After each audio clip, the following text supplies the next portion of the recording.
Hi friends, ಎಲ್ರಿಗೂ ನಮಸ್ಕಾರ. Welcome to my YouTube channel. ವಿಧಿಯ ನೆರಳು. ಪ್ರಮೀಳಾಗೆ ಮದುವೆ ಗೊತ್ತಾಗಿದೆ ಎಂದು ತಂದೆಯ ಕಾಗದ ಬಂದಾಗ ರಂಗನಾಥನಿಗೆ ಸಿಡಿಲು ಬಡಿದಂತಾಗಿತ್ತು. ಅನೇಕ ವರ್ಷಗಳಿಂದ ಅವನು ಕಟ್ಟಿದ್ದ ಕನಸೆಲ್ಲ ಪುಡಿ ಪುಡಿಯಾಗಿತ್ತು. ತನಗೊಂದು ಮಾತನ್ನು ಹೇಳದೆ, ತನ್ನ ಸಲಹೆಯನ್ನು ಸಹ ಕೇಳದೆ ಒಂದೇ ಸಲ ಮದುವೆಯು ಗೊತ್ತು ಮಾಡಿದ್ದಾರೆ ಎಂದು ತಿಳಿದಾಗ ತುಂಬ ಕೋಪ ಬಂತು. ಕೂಡಲೇ ತಂದೆಗೆ ಪತ್ರ ಬರೆದ. ಪ್ರಮೀಳೆಗೂ ಒಂದು ಕಾಗದ ಜೊತೆಯಲ್ಲೇ ಹೋಯಿತು. ಪ್ರಮೀಳಾ, ವ್ಯಾಸಂಗವನ್ನು ಅರ್ಧದಲ್ಲೇ ನಿಲ್ಲಿಸಿ ಅವಳ ಮದುವೆ ಮಾಡುವುದು ಶುದ್ಧ ಅನ್ಯಾಯ, ಅವಮಾನ. ಮೊದಲಿನಿಂದಲೂ ಅವಳು ಎಷ್ಟು ಬುದ್ಧಿವಂತೆ ಎಂಬುದು ನಿಮಗೆ ಗೊತ್ತಿದೆ. ಅವಳು ಹೀಗೆ ವ್ಯಾಸಂಗ ಮುಂದುವರೆಸಿದರೆ ಹೆಸರಾಂತ ಗಣಿತಶಾಸ್ತ್ರಜ್ಞಳಾಗುತ್ತಾಳೆ. ಅವಳ ಪ್ರೊಫೆಸರ್ಗಳೇ ಹೇಳಿದ್ದಾರಲ್ಲ, ಅಂತಹದ್ದರಲ್ಲಿ ಅದು ಅವಳಿಗೆ ಎಷ್ಟು ಮಾತ್ರ ಸರಿ, ನೀವೇ ಯೋಚನೆ ಮಾಡಿ. ಪ್ರಮೀಳಾ ಮದುವೆಗೆ ಒಪ್ಪಿದ್ದಾಳೆ. ನಿಮಗೆ ನಂಬಿಕೆ ಇಲ್ಲವೇ? ನಾನು ಪ್ರಮೀಳೆಯನ್ನು ನನ್ನ ಮಗುವಿನಂತೆ ನೋಡಿಕೊಳ್ಳುತ್ತೇನೆ. ಈಗಲೂ ಮದುವೆಯನ್ನು ನಿಲ್ಲಿಸಿಬಿಡಿ. ಈ ಒಕ್ಕಣೆಯನ್ನು ನೋಡಿ ಅವಳ ತಂದೆ ನಕ್ಕು ಬಿಟ್ಟರು. ಮಗು, ನಿನಗೆ ಪ್ರಮೀಳೆಯನ್ನು ಕಂಡರೆ ತುಂಬ ಪ್ರೀತಿ ಇದೆ. ಅದು ನನಗೂ ಸಹ ಗೊತ್ತು. ಅದರಲ್ಲಿ ಎಳ್ಳಷ್ಟು ಸಹ ಅನುಮಾನವಿಲ್ಲ. ಆದರೆ ಆ ಹುಡುಗಿ ಕೊನೆಯವರೆಗೂ ಅಣ್ಣನ ಪ್ರೀತಿಯ ನೆರಳಲ್ಲಿ ಇರಲು ಸಾಧ್ಯವಿಲ್ಲ. ನಾನು ಮುದುಕನಾದೆ. ನಾನು ಸಾಯುವುದರೊಳಗೆ ಅವಳಿಗೆ ಸರಿಯಾದ ನೆಲೆ ಸಿಕ್ಕುವಂತೆ ಮಾಡುವುದು ನನ್ನ ಆದ್ಯ ಕರ್ತವ್ಯ. ಅವರಿಗೆ ಗೊತ್ತು ಮಾಡಿರುವವ ಅವಳಿಗೆ ಸ್ವಲ್ಪವೂ ಸರಿ ಹೊಂದುವುದಿಲ್ಲ ಎನ್ನುವುದು ನನ್ನ ಮಾತು. ಅವನು BA ಪದವೀಧರ. ಓದಿನಲ್ಲಿ ಅವಳಷ್ಟು ಪ್ರಭಾವಶಾಲಿ ಅಲ್ಲದಿದ್ದರೂ ಸಹ ವ್ಯಾಪಾರದಲ್ಲಿ ಅಸಾಧಾರಣ ಬುದ್ಧಿವಂತ. ಅವರ ತಂದೆ ನನಗೆ ಮೊದಲಿನಿಂದಲೂ ಸಹ ಗೊತ್ತು. ಅವರೊಂದಿಗೆ ಪ್ರಮೀಳಾ ಸುಖವಾಗಿರುತ್ತಾಳೆ ಎಂಬ ಭರವಸೆ ನನಗೆ ಇದೆ. ಗಣಿತ ವ್ಯಾಸಂಗ ಮಾತ್ರದಿಂದ ಮನುಷ್ಯ ಎಲ್ಲ ಕಾಲದಲ್ಲೂ ಪೂರ್ಣ ಸುಖವಾಗಿರಲಾರ ಎಂದು ಅವನಿಗೆ ಕಾಗದ ಬರೆದು ಹಾಕಿದರು. ಮುಂದಿನ ತಿಂಗಳ ಮದುವೆ ನೀನಿಲ್ಲದೆ ಮದುವೆ ಮಾಡಬೇಕಾಗಿದೆ. ಉಪಾಯವಿಲ್ಲ ಎಂದು ತಿಳಿಸಿದರು ಎಂದು ಪ್ರಮೀಳೆಗೆ ಬರೆದ ಕಾಗದಕ್ಕೆ ಅವಳಿಂದ ಉತ್ತರ ಸಿಗಲಿಲ್ಲ. ತಂದೆಯ ಕಾಗದದ ಒಕ್ಕಣೆಯಿಂದ ರಂಗನಾಥನಿಗೆ ಸಮಾಧಾನವೇನೂ ಆಗಲಿಲ್ಲ. ಆದರೆ ಅಣ್ಣನಿಗೆ ಇಷ್ಟವಿಲ್ಲ ಎಂದು ತಿಳಿದಿದ್ದರೂ ಸಹ ತಂದೆಯ ಒತ್ತಾಯಕ್ಕಾಗಿ ಪ್ರಮೀಳೆ ಮದುವೆಗೆ ಒಪ್ಪಿಕೊಂಡಳು.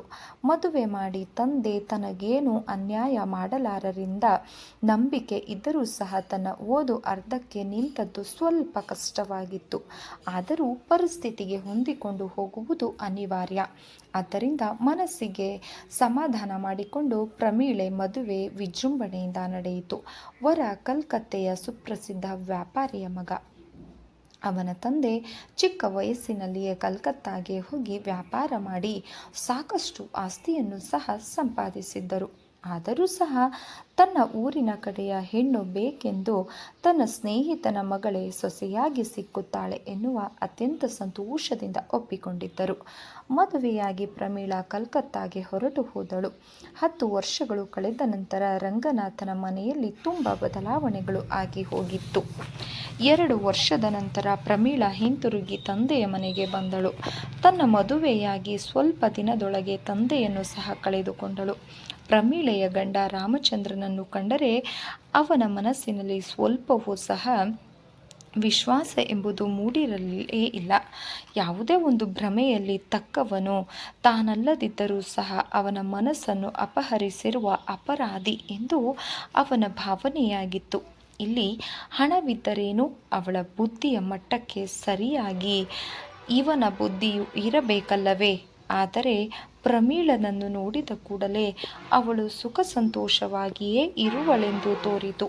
ವಿದ್ಯೆಯೇ ತನ್ನ ಜೀವನದ ಧ್ಯೇಯವೆಂದು ತಿಳಿದಿದ್ದ ತನ್ನ ತಂಗಿ ಪ್ರಮೀಳಾ ಎಲ್ಲಿ?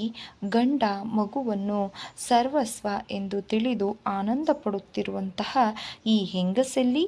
ತನ್ನ ಪ್ರಮೀಳಾ ಇಷ್ಟು ಬದಲಾವಣೆ ಆಗಲು ಸಾಧ್ಯವೇ?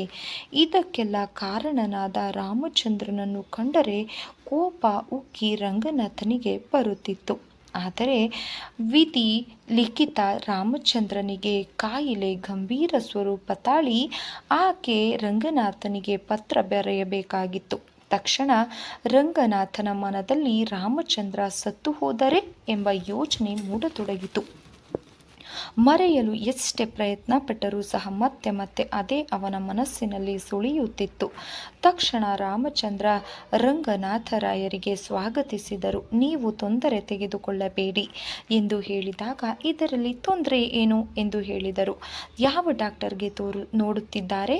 ಬೇರೆ ಡಾಕ್ಟರ್ಗೆ ತೋರಿಸು. ಸಂತೋಷ ಆಯಿತು. ಪ್ರಮೀಳೆ, ನಿಂತೇ ಬಿಟ್ಟೆಯಲ್ಲ, ಅವರಿಗೆ ಉಪಹಾರ ಕಾಫಿ ಏನು ಇಲ್ಲವೇನು ಎಂದು ನುಡಿದ. ಬಾಗಿಲು ಹಾಕಿಬಿಡಿ ಎಂದು ರಾಮಚಂದ್ರ ಹೇಳಿದಾಗ, ಯಾವ ಕಾಯಿಲೆ ಎಂದು ಕೇಳಿದ. ಕ್ಯಾನ್ಸರ್ ಅಂತೆ. ತುಂಬ ಉಲ್ಬಣವಾಗಿದೆ. ಎಲ್ಲ ಡಾಕ್ಟರ್ಗಳು ಸಹ ಆಯಿತು. ಬದುಕುವ ಭರವಸೆ ಬಿಟ್ಟಾಯಿತು ಎಂದು ನುಡಿದ. ಕೆಲವು ದಿನಗಳು ಅಷ್ಟೇ, ಅದಕ್ಕೆ ನಿಮ್ಮನ್ನು ಕರೆಸಿದೆ ಎಂದು ಹೇಳಿದ. ರಾಮಚಂದ್ರ ನಿಧಾನವಾಗಿ ಹೇಳತೊಡಗಿದ. ಗೋಕು ಚಿಕ್ಕ ಹುಡುಗ, ಇನ್ನು 8 ವರ್ಷದ ಮಗು.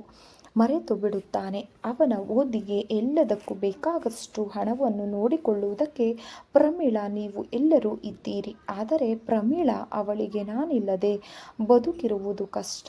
ಅವಳದೇ ಯೋಚನೆ ನನಗೆ. ರಂಗನಾಥನಿಗೆ ಏನು ಹೇಳಬೇಕು ಎಂದು ತೋಚಲಿಲ್ಲ. ನಿಮಗೆ ಏನೂ ಆಗಲಾರದು, ಹೆದರಬೇಡಿ ಎಂದು ಹೇಳಿದ. ಪ್ರಮೀಳಾಗೆ ಇನ್ನು ಮುಂದೆ ಯಾವುದರಿಂದ ಸಂತೋಷ ಆಗುವುದೆಂದರೆ ಅದು ವಿದ್ಯೆಯಿಂದ. ರಾಮಚಂದ್ರ ಮಾತನಾಡುತ್ತಲೇ ಹಸು ನೀಗಿದ. ಇದರಿಂದಾಗಿ ರಂಗನಾಥನ ಕಣ್ಣುಗಳಲ್ಲಿ ನೀರು ತುಂಬಿತು. ಪ್ರಮೀಳಾ ದಿಕ್ಕು ತೋಚದಂತೆ ನಿಂತುಕೊಂಡಳು. ಎಲ್ಲ ಕಾರ್ಯಗಳನ್ನು ಮುಗಿಸಿ ಪ್ರಮೀಳಾ ಅಣ್ಣನ ಜೊತೆಗೆ ತಂದೆಯ ಮನೆಗೆ ತೆರಳಿದಳು. ಪ್ರಮೀಳಾ ಹೀಗೆ ರಂಗನಾಥನನ್ನು ಹುಡುಕಿಕೊಂಡು ಬಂದಳು. ತಾನಾಗಿ ಮಾತನಾಡಿಸಿಕೊಂಡು ಬಂದದ್ದು ಅದೇ ಮೊದಲ ದಿನ. ಅಣ್ಣ, ನೀನು ಈಗ ಹೇಳುತ್ತಿದ್ದೆಯಲ್ಲ, ಅದು ತಪ್ಪಲ್ಲವೇ ಎಂದು ಅದನ್ನು ವಿವರಿಸುತ್ತಾ ರಂಗನಾಥನ ಮನಸ್ಸು ಸಂತೋಷದಿಂದ ಕುಣಿಯಲು ಆರಂಭಿಸಿತು. ಪ್ರಮೀಳಾ ಮುಂದೆ ಓದುವ ಭರವಸೆಯನ್ನು ಸಹ ನೀಡಿದಳು ಹಾಗೂ ಗೋಪಾಲನಿಗೆ ಉತ್ತಮವಾಗಿ ಓದಿಸುವ ಅಭಿಲಾಷೆಯನ್ನು ಸಹ ಹೊಂದಿದ್ದರು. ಗೋಪಾಲ ಓದುತ್ತಿದ್ದ ಸರಸ್ವತಿಯ ಯೋಚನೆ ಬೇರೆ ರೀತಿಯೇ ಆಗಿತ್ತು. ಅವನು ಇಂಗ್ಲೆಂಡ್ಗೆ ಹೋಗಿ ಈಗ 2 ವರ್ಷಗಳಾಗಿದ್ದವು. ಇನ್ನು 1-2 ವರ್ಷದಲ್ಲಿ ಹಿಂದಿರುಗಿ ಬರುತ್ತಾನೆ ಎಂಬ ಕೂಡಲೇ ಅವನಿಗೆ ಮದುವೆ ಮಾಡಬೇಕೆಂಬ ಆಸೆ ಅವಳದಾಗಿತ್ತು. ಆದರೆ ಎಲ್ಲರ ಆಸೆಗಳನ್ನು ಮರೆಯಬೇಕೆಂದರೆ ಹುಟ್ಟಿದ್ದ ಗೋಪಾಲ ಅವರೆಲ್ಲರೂ ಅವನ ಭವಿಷ್ಯ ಜೀವನದ ಕನಸು ಕಟ್ಟುತ್ತಿರುವಾಗಲೇ ಎಲ್ಲ ಬಂಧನಗಳನ್ನು ಹರಿದುಕೊಂಡು ನಡೆದೇ ಬಿಟ್ಟ. ಇದ್ದಕ್ಕಿದ್ದಂತೆ ಅದೊಂದು ದಿನ ಮೋಟಾರು ಅಪಘಾತಕ್ಕೆ ಸಿಕ್ಕಿ ಪ್ರಾಣ ಬಿಟ್ಟ. ರಂಗನಾಥ ತರಗತಿಯಲ್ಲಿ ಪಾಠ ಹೇಳುತ್ತಿರುವಾಗ ಪೇಪರ್ ಅವನ ಕೈಗೆ ಸಿಕ್ಕಿತು. ಅವನಿಗೆ ಅರ್ಥವಾದದ್ದು ಇಷ್ಟೇ, ತನ್ನ ಗೋಪಾಲ ಇನ್ನಿಲ್ಲ. ಮತ್ತೇನೂ ಕಾಣಿಸಲೇ ಇಲ್ಲ. ಸುತ್ತಲೂ ಕತ್ತಲು ಕವಿದಂತೆ ತೋರಿ ಮರುಗಳಿಗೆ ಬಿದ್ದು ಬಿಟ್ಟ. ಮತ್ತೆ ಜ್ಞಾನ ಬಂದದ್ದು ಅನೇಕ ಗಂಟೆಗಳ ಮೇಲೆ. ಆ ಜ್ಞಾನ ಬಂದರೂ ಬದುಕುವುದು ಅಸಾಧ್ಯವೆಂದು ಡಾಕ್ಟರ್ಗಳು ಹೇಳಿಬಿಟ್ಟರು. ಜ್ಞಾನ ಬರುವುದಾದರೂ ಸಾವು ಬರುವುದಕ್ಕೆ ಎಂದು ಹೇಳಿದ್ದರು. ನೋಡುತ್ತಾ ಸರಸ್ವತಿ ಪ್ರಮೀಳಾ ಕುಳಿತಿದ್ದರು. ಅಳುಮುಖದ ಸ್ಥಿತಿಯನ್ನು ಮೀರಿತ್ತು ಅವರ ಮನಸ್ಸು. ರಂಗನಾಥ ಕಣ್ಣು ತೆರೆದು ನೋಡಿದ ನಿಜ ಸ್ಥಿತಿಯ ಅರಿವಾಗಲು ಕೆಲವು ಕ್ಷಣ ಬೇಕಾಗಿತ್ತು. ಕೂಡಲೇ ಹೊಡೆದದ್ದು ಗೋಪಾಲನ ಸಾವು. ತಾನು ಸತ್ತು ಹೋದರೆ ಅವನ ಗತಿಯೇನು? ಭ್ರಮೆ. ಗೋಪಾಲನು ಹೋದ, ನಾನು ಹೋಗುತ್ತೇನೆ. ನೀವಿಬ್ಬರು ಏನು ಮಾಡುತ್ತೀರಿ, ಹೇಗಿರುತ್ತೀರಿ ಎಂದು ಮೆಲ್ಲನೆ ಕೇಳಿದ. ಪ್ರಮೀಳೆಯು ದೃಢವಾದ ಸ್ವರದಲ್ಲಿ ಹೇಳಿದಳು, ದೇವರ ಇಷ್ಟ ಆಗಿದೆ ಅಣ್ಣ, ನೀನು ಯೋಚನೆ ಮಾಡಬೇಡ. ನಾವಿಬ್ಬರು ಎಷ್ಟು ದಿನ ಜೀವಿಸುತ್ತೇವೆಯೋ ಅಷ್ಟು ದಿನ ಜೊತೆಯಾಗಿರುತ್ತೇವೆ. ಸರಸ್ವತಿಯು ಸಹ ಪ್ರಯತ್ನಪೂರ್ವಕವಾಗಿ ಹೇಳಿದಳು. ಪ್ರಮೀಳೆ ಜೊತೆ ಇರುತ್ತೇನೆ, ನೀವೇನು ಯೋಚನೆ ಮಾಡಬೇಡಿ. ಅವರಿಬ್ಬರು ಹಾಗೆ ಹೇಳಬೇಕೆಂದು ಮೊದಲೇ ಮಾತನಾಡಿಕೊಂಡಿದ್ದರು. ಮತ್ತೆ ಸಾಯುತ್ತಾ ಇರುವವನ ಮುಂದೆ ಗೋಳಾಡಿ ಅವನ ಸಂಕಟವನ್ನೇಕೆ ಹೆಚ್ಚಿಸಬೇಕು? ರಂಗನಾಥ ಪ್ರಮೀಳಾ ಕೈ ಹಿಡಿದುಕೊಂಡು ಹೇಳಿದ, ಕ್ಷಮಿಸು ಪ್ರಮೀಳಾ, ನಿನ್ನನ್ನು ಯಾವ ಪ್ರಯತ್ನಗಳಿಂದಲೂ ಸಂತೋಷವಾಗಿಡಲು ನನಗೆ ಸಾಧ್ಯವಾಗಲಿಲ್ಲ.